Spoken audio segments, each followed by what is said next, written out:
إذا كنت تعتقد أن FC 27 ستكون مجرد تحديث بسيط، فأنت مخطئ. فالتسريبات تشير إلى أن هذه النسخة قد تكون الأكبر في تاريخ السلسلة.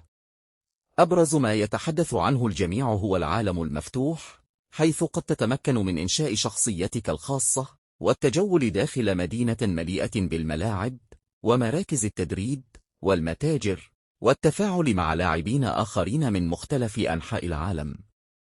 وليس هذا فقط، فمن المتوقع أيضا تحسين أسلوب اللعب بشكل كبير، مع حركات أكثر واقعية وذكاء اصطناعي أفضل واستجابة أسرع داخل الملعب، لتصبح كل مباراة مختلفة عن الأخرى.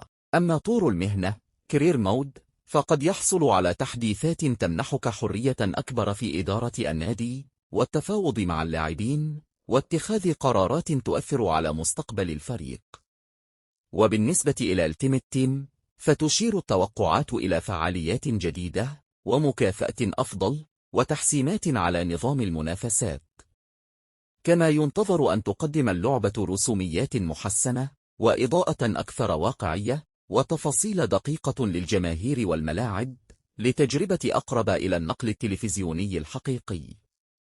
لكن تذكر، بعض هذه المعلومات مبني على تسريبات وتقارير، ولم تؤكد EA Sports جميعها رسميا حتى الآن، لذلك سننتظر الإعلان الرسمي لمعرفة الحقيقة كاملة.